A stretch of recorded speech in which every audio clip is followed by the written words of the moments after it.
Le cinéma d'horreur a eu de nombreuses icônes au fil des ans, mais peu ont eu la même importance et le même impact culturel que Nosferatu. Sorti en 1922, ce film muet réalisé par F.W. Murnau est devenu un pilier fondamental du cinéma d'horreur et l'un des films les plus influents de l'histoire du cinéma.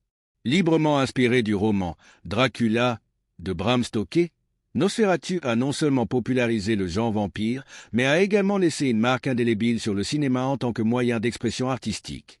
Dans cette histoire, nous explorerons l'origine de Nosferatu, sa création, son impact sur l'industrie cinématographique et son héritage durable. L'histoire de Nosferatu commence avec le chef-d'œuvre Dracula de Bram Stoker, publié en 1897. Ce roman, qui raconte l'histoire d'un vampire nommé Comte Dracula et son arrivée à Londres, devient rapidement un succès littéraire. Sa popularité a conduit à de multiples adaptations cinématographiques. Cependant, au moment de la production de Nosferatu, les droits du roman Dracula étaient strictement contrôlés par la succession de Stoker, ce qui signifie que les adaptations directes de l'œuvre étaient interdites. Le réalisateur allemand F.W. Murnau et le producteur Enrico Dieckmann ont décidé de créer une adaptation non autorisée de Dracula, basée sur son intrigue, mais en modifiant les noms des personnages et d'autres détails importants.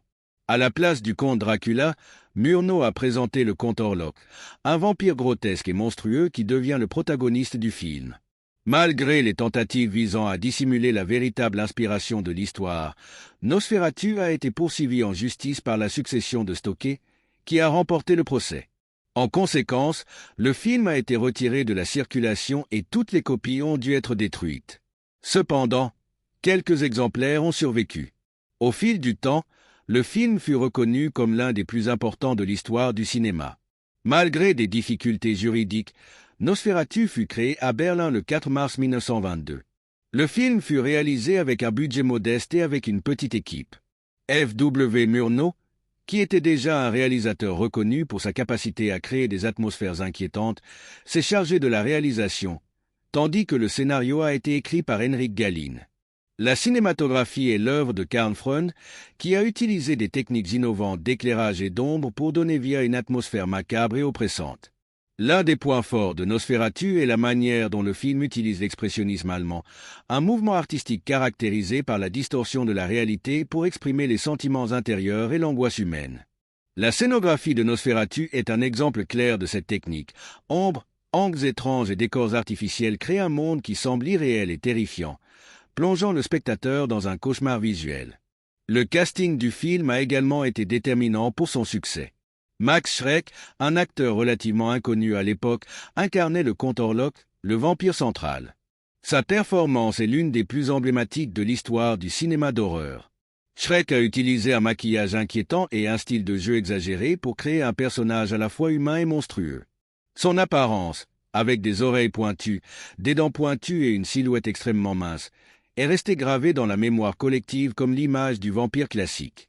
L'intrigue de Nosferatu suit le voyage d'un jeune Huté envoyé en Transylvanie pour faire des travaux immobiliers avec le mystérieux comte Orlok. Alors que Huté s'aventure plus profondément dans le château d'Orlok, il commence à se rendre compte que quelque chose ne va pas. Orlok, un vampire qui se nourrit de sang humain, a de sinistres projets qui mettent en danger la vie de la femme de Huté, Hélène. Le reste du film se déroule avec une série d'événements culminant dans une bataille épique entre le bien et le mal, Hélène jouant un rôle crucial dans la lutte contre Orlok. Ce qui distingue Nosferatu des autres adaptations de Dracula, c'est la façon dont le film présente le vampire.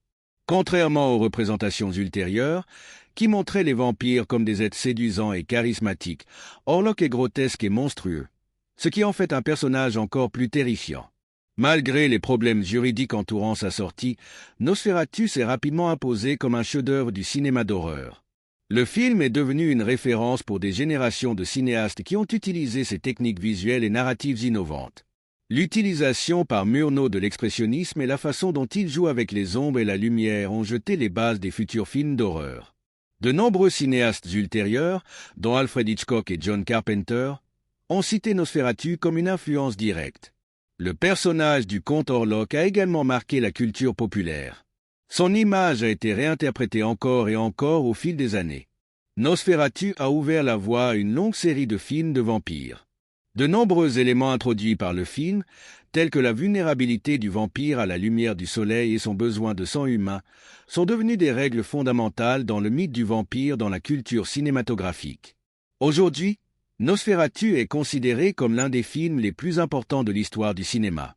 Bien qu'il ait été retiré de la circulation après le procès pour atteinte aux droits d'auteur, son héritage perdure. Le film a été restauré et projeté à de nombreuses reprises. Il continue d'être une référence dans le cinéma d'horreur et dans l'histoire du cinéma en général.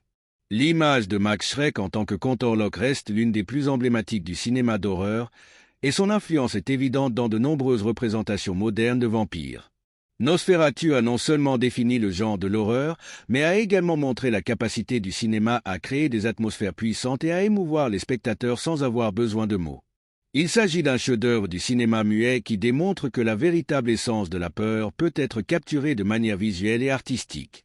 Si vous souhaitez voir d'autres histoires intéressantes, vous pouvez me suivre sur ma chaîne YouTube Franck Fernandez Historique.